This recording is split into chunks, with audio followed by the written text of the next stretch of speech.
मैं मैक्सिम सहायक अध्यापक अंग्रेजी कुमार हुकुम सिंह वैदिक इंटर कॉलेज नगलापुरी बधाई हूँ। एक बार फिर से ऑनलाइन क्लासेस में आपके समक्ष प्रस्तुत हूँ। इस बार मैं रिवीजन ऑफ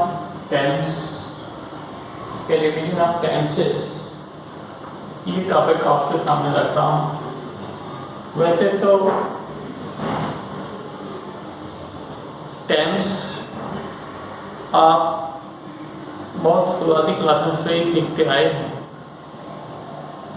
जूनियर क्लासेस से लेकर और फिर 9, 10 फर्स्ट ईयर आपने हमेशा टेंस सीखे हैं।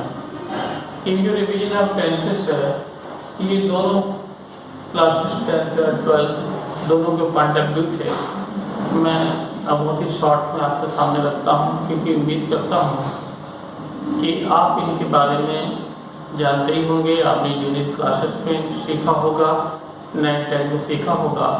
फिर भी संक्षेप में इसकी एक आउटलाइन मैं आपके सामने रखता हूँ। जरूरी इसलिए है क्योंकि आगे की जो भी ग्रामर है, चाहे वो डायरेक्ट इनडायरेक्ट है, एक्टिव पैसिव है, सिंथेसिस है, या जो भी आगे आप सीखते हैं, वो जब तक आपको टेंस का बेसिक क्लियर नहीं होगा, टेंस की पहचान आप नहीं जानते होंगे या किस टेंस में किस तरीके से सेंटेंस का स्ट्रक्चर हमें बनाना है, तब तक आप आगे ग्रामर नहीं सीख पाएंगे। इसलिए संक्षेप में मैं जो टेंसेस का रिवीजन है वो आपके सामने यहाँ पर प्रस्तुत करता हूँ। जैसा कि आप जानते हैं कि टेंस जिसको काल के जिसको समय कहते हैं, उसको 3 भागों में बांटा गया है: प्रेजेंट, पास्ट और फ्यूचर। प्रेजेंट वर्तमान, पास्ट भूतकाल जो गुजर गया, फ्यूचर भविष्य जो आने वाला है।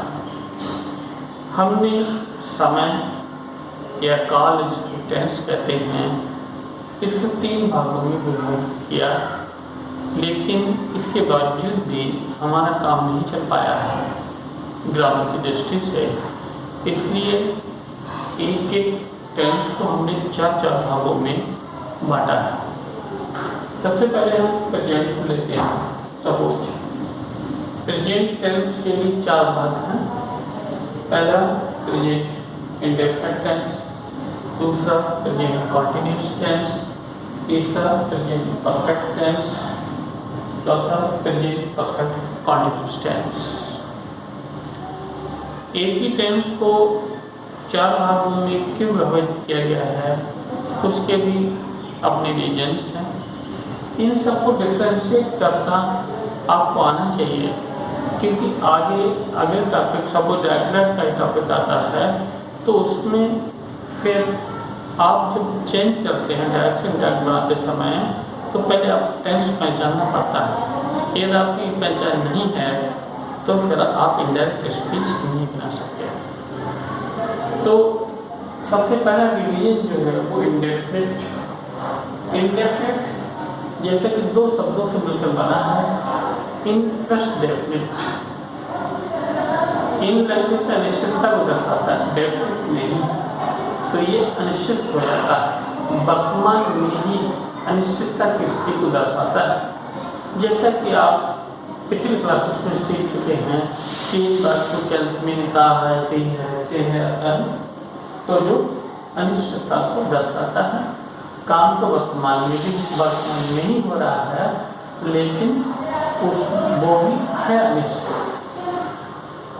जैसे बेस्ट हो जाता है, भी खाना खाते हैं, चिड़िया आसमान में उड़ती है वर्तमान, लेकिन तासीते अनिश्चितता के भाव को दर्शाता है। इसमें हम वर्ग की फर्स्ट फॉर्म के 2 वचन करता होता है, एक वचन करता होता है, तो वर्ग की फर्स्ट फॉर्म में ऐसे ही जोड़ते हैं, जैसा कि आप इसको जानते ही होंगे।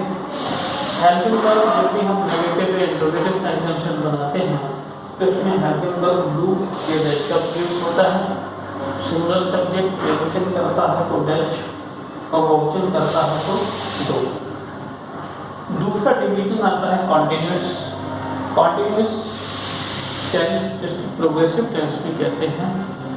कॉन्टिन्यूअस कंटिन्यूएशन यानी कि काम जारी, कार्य जारी उससे बनता है।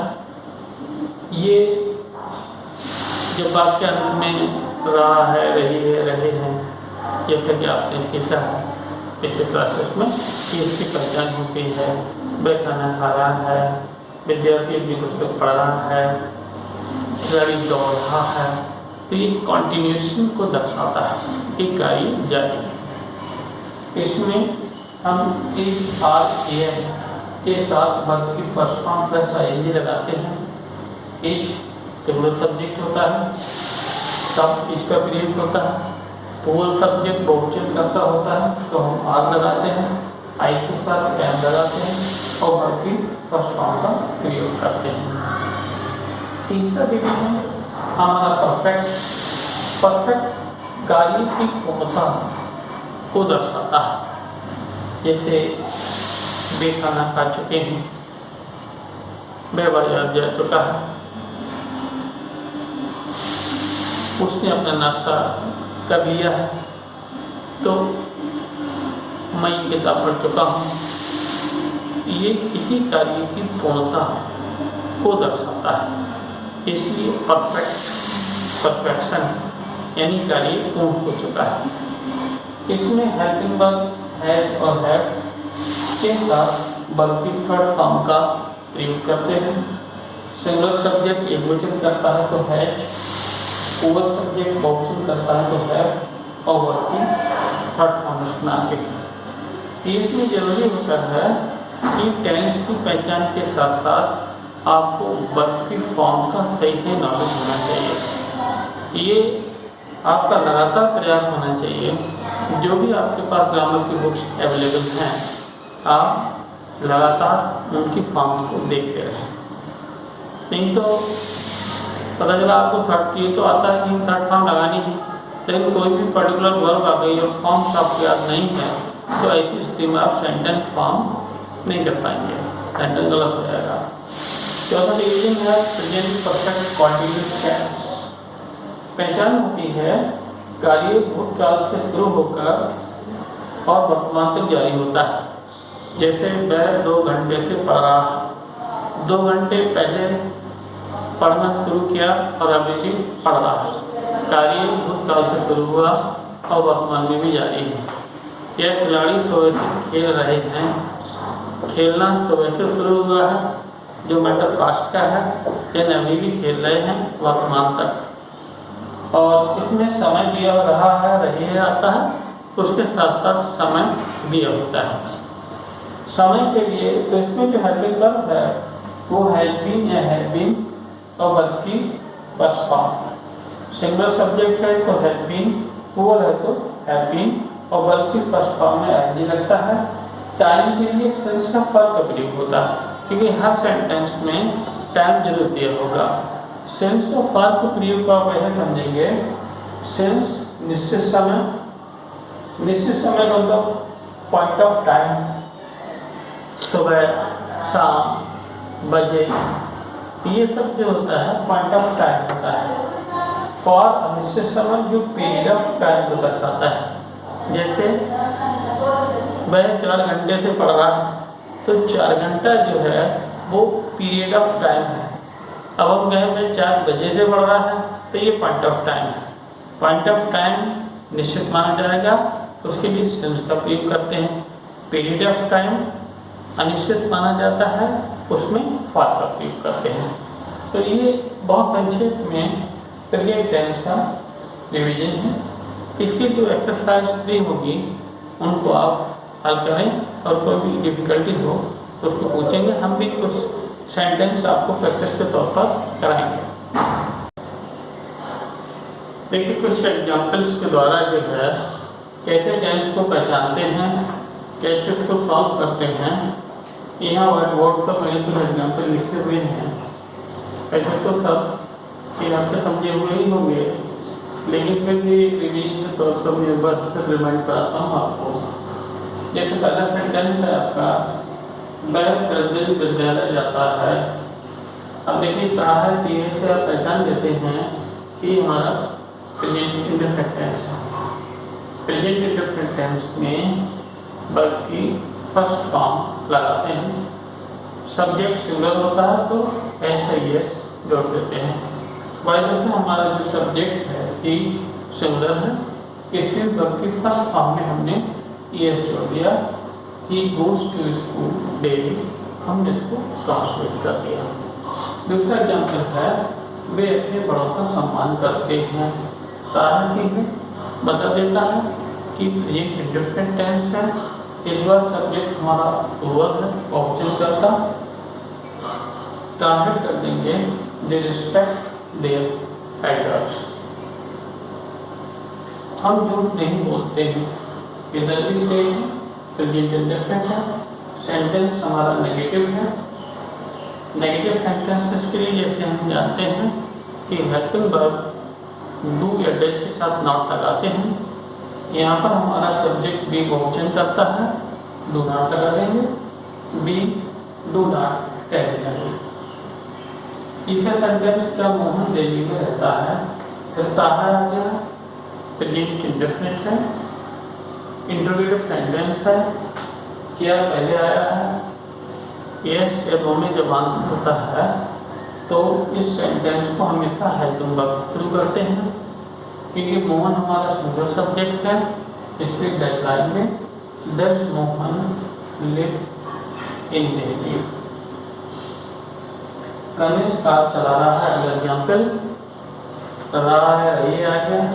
रहा रही होता है तो कॉन्टिन्यूस टेंस होता है, और कॉन्टिन्यूस टेंस में इज आर एम उपयोग करते हैं।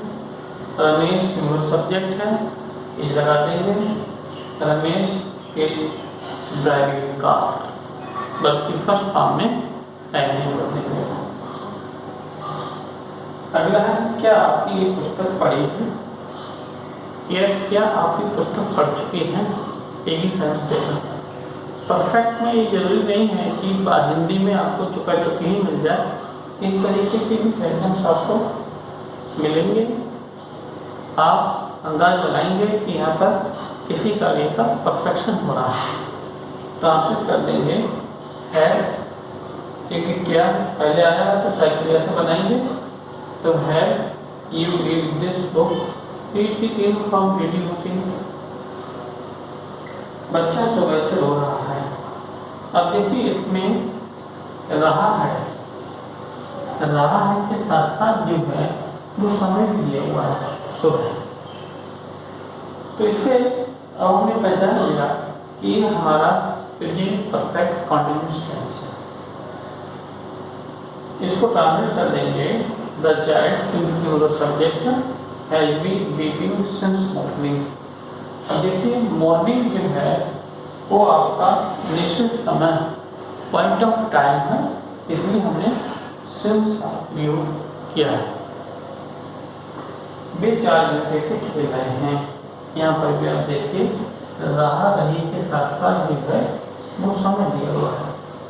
कार्य जो है पास्ट से शुरू होकर और प्रेजेंट तक जारी है। ट्रांसलेट कर देंगे दे हैव बीन, क्योंकि दे बहुवचन करता है इसलिए हैव बीन लगाते हैं। They have been playing for 4 hours. अब 4 आवर्स की पीरियड ऑफ टाइम है जो अनिश्चित माना जाता है, इसलिए इसके पहले फॉर का प्रयोग हुआ है। अब इसमें एक तरीके के और भी सेंटेंस आ जाते हैं कभी कभी एम्फेटिक। एम्फेटिक के जो है तो लगा होता है, जैसे मैं बाजार जाता तो थोड़ा सा फिर इसको नींद थोड़ा सा बदल जाता है। फिर इसमें सेंटेंस का जो स्ट्रक्चर होता है सब्जेक्ट प्लस डू या डज प्लस वर्ब की फर्स्ट फॉर्म, आगे जो भी होता है ऑब्जेक्ट जो उसको बाद में लिख दिया जाता है। सिंगुलर सब्जेक्ट है तो डज, प्लूरल सब्जेक्ट है तो डू। फॉर एग्जाम्पल मैं बाजार जाता तो है, अगर ऐसा कोई सेंटेंस आ जाता है तो आप उसको ट्रांसलेट करेंगे he does go to market. तो डज जो है वो उसको एम्फेटिक बनाता है और इस तरीके से इसको हम ट्रांसलेट कर देते हैं। तो ये एक जनरल व्यू है प्रेजेंट टेंस का। जो भी एक्सरसाइज आपकी किताबों में दी हुई है, चाहे वो 10th के स्टूडेंट हैं चाहे 12th के, इसका रिवीजन जरूर करेंगे क्योंकि ये सब गणित की तरह है। जितना आपके रियाज में होगा उतना ही आपको जो है ये सरल लगेगा, टेंस को बेहतर तरीके से पहचान पाएंगे। जितना पहचान पाएंगे आगे की ग्रामर में उतनी आपको आसानी होगी। Thank you.